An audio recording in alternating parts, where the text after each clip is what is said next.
All right. Hi, Cody. It's Tim. Just going to go through a little tutorial here using Heather Veneda's tab that I haven't worked on yet.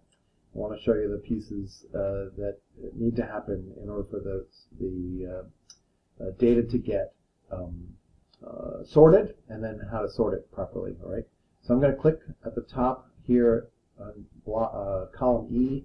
I'm going to hit the Control button and also click on F. So both of those are highlighted. I think you know how to do this. We format it as a number, and I'm going to go over here to just number. And it's going to give me by default a couple of decimal places. We don't need those. So I'm going up here to this, change decimal places, and I can add more decimals, which is going the wrong way, or I can take decimal places away. Now I have integers. Okay, so that's all good.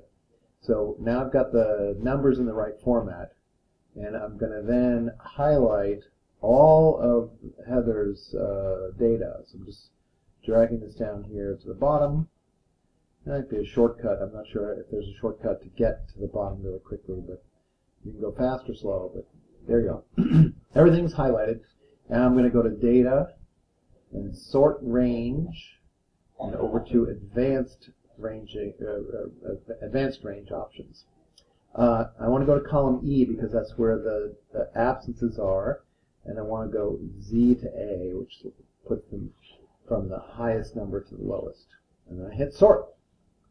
All right, and now back to the top here. Where am I? Back to the top. All right, it looks like we've got 15, 11, 9, and it looks like it's sorted the right way. Okay, so those are the steps. Okay, that took me 2 minutes, including explanation.